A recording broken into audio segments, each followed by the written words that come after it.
I hope everybody had a great day today. So greatest thing probably happened to me is I received an email, and I love stuff that comes in and asks me, like, why do you want to be a motivational speaker? Why do you want to get this message out? There's a lot of whys, right? What's the purpose, of anything that we do? So that's I guess that's the whole why question. And why do I want to be a motivational speaker? And why do I want to get my message out? And just that's the core of what this whole email was about. I'm not going to read the whole email. But anyway, the why is because I grew up in a different lifestyle than most people grow up in.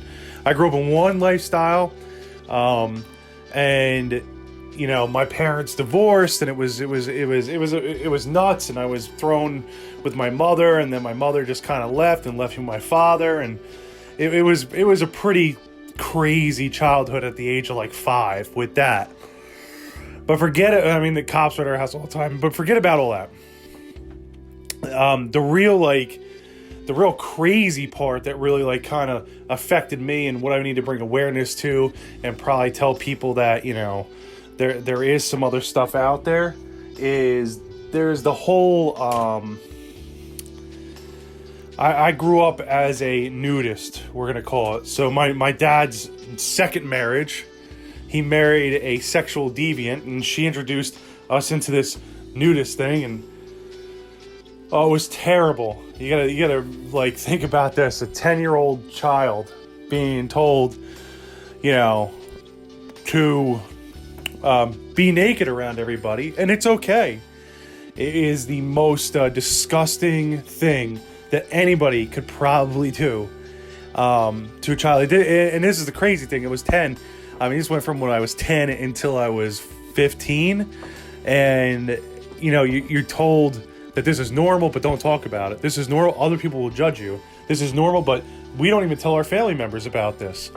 It's not normal. It wasn't normal. And I don't think people even know that whole thing, that whole nudist colony thing, is something that, one, it's really family oriented, and if you have children, you're easily accepted into that. It's probably worse than the Catholic Church when it comes down to the sexual deviant that goes on, but it's never been exposed. I mean, the Catholic Church, I guess you could say that there was people that were exposed in that, and it was so terrible that it just has a bad name for themselves. But you never hear anything about news colonies. Actually, the one that I went to specifically, and we won't go into which one it is yet, but I will. I'm definitely going to tell you which one it is. They're part of this prestigious town's business thing, and I'm like, really? This little gated community that you only get accepted in if you're a family, and family meaning that kids and adults come together, is now part of a prestigious thing. And it's starting to hit me like this year, like how much that really had a mental drain. I was able to pull through it. I'm much older now. And it's just a message that I need to get out there. I need to make sure that this doesn't happen to anybody else. Because we talk about also there's precautions and laws that are out there. And those precaution and laws don't apply to the nudist colonies. Like they're the Indians. Like this existed before America was America, or this existed for the United States was the United States. It didn't. So that's my main thing. I saw so much sexual abuse goes on there. Nothing was said to the cops. So much, almost, girls that were older than me being forced into situations that they didn't want to be forced into because rules were set and you have to obey the rules. So you're stripping somebody of their privacy as a child because you as an adult are a sexual deviant. And that's really, really fucked up. Like I got a daughter now, and I would never put her in that situation. And she's almost the age I was as a boy when I was put in that situation by my step-parent. I mean, it's fucked up.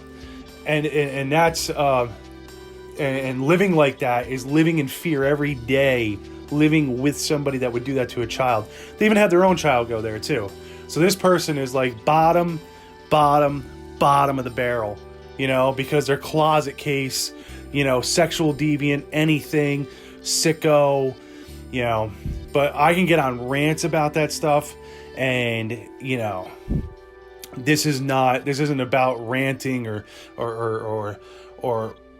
destroying somebody's name. That's not what this is about. Getting a message out, and this is about me going back and making sure that this type of stuff is made aware of, for one, doesn't happen to other people, doesn't happen to other children, and I right the wrongs that other people wronged me with. I actually had, and I'll close with this. So and this is where I'll drop names now, right? I'll drop names now, because it needs to be said. So I had a lady come up to me, Arlene, and the lady said to me, now this, mind you, this is now a friend of my parents, but they had terrible things to say about this lady. Like, she was fucking crazy. Her mom died. She found Jesus. She started talking to ghosts. I don't know what. They would say terrible things about her, right? So Arlene actually came up to me, and this is where it really like hit me hard. Arlene, she's like, I got to tell you, I'm sorry. And I'm like, you're sorry? I mean, like, what do you mean you're sorry for? Well, you've never done anything bad to me. Why would you be sorry? It was just like mind-boggling.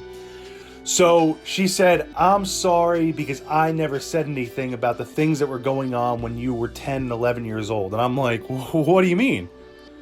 Well, you know, the nudist colony and all that stuff. I'm like, oh, wow. She's like, no, we stopped talking to your parents because they invited us there. They invited us there and they wouldn't stop. I'm like, what do you mean? So they invited you and your husband to come to the nudist colony as a vacation to get naked and run around, and they were obsessed with the idea of having you come? Yeah, that would be pretty freaking creepy to me too. I mean, like, that's like creeper level, like number 10. Like, why do you want to see me naked, and why do you want to get me there? What kind of swinger weird shit are you on? But that's all they did there anyway. It was like this big, ugh, God. But anyway, so Arlene said that to me, and it really it hit me. It hit me hard. Like, it's like when somebody says something to you, you're like, oh my God. It like hits you in the chest. I feel like Mike Tyson just knocked you out. It's like other people knew. People knew and people didn't say anything. Now, we're in a different era now. You know, we hear people like kind of joke around the Me Too thing, but we're in a different era. Like, you need to talk about this stuff. You need to talk about it and bring it to the forefront. So that's something I'm definitely gonna do. We're gonna bring it to the forefront. I'm gonna tell you all the crazy stories. If you want to hear the crazy stories, you just tell. I'll put my email for people that don't want to research and find out what my email is. I'll put my email in the motivational videos, all of them. Email me any questions, any topics. You want to hear stories? I have stories that I couldn't even make up if I wanted to. And the stories just get more and more and more and more. So we're gonna put these out there, and that's where I'm closing with, is what this lady said to me. She should have said something when I was 10, and that's the only person I knew that knew what was going on. And there's a good, I mean, she's right, but I don't blame her. Because she's not the one that did this shit. She's not the one that abused a child that was 10 years old the way these people abuse children. You know? And it wasn't just me, it was my stepbrother. But, you know, like, both of us. Like, are you serious? You know? And there was, you know, he had his own problems, and But he works through his own problems. He doesn't talk to me. It's fine, whatever. But he works through his own problems. I know he has his own problems. I had my own problems, being put in society after being put in this fucking fantasy world that these people just made up for us as little children. Like, oh yeah, this is how life is. But it's not. So, just remember, you see something, you say something. It doesn't fucking matter. It doesn't matter, especially when it deals with children. It does not matter. That child is probably scared and doesn't have a voice. So that's my motivation to put this message out to you. And that's the why for me to do it, is because I didn't have anybody that stepped forward for me. So I will tell my story so other people are even aware of what goes on and how certain things need to be stopped. Certain people need to be stopped that were never looked at. As much good as there is in the world, there's as much bad. And if we expose the bad for what it is, then people will be vigilant at least. All right, thanks for listening to me. Stay frosty.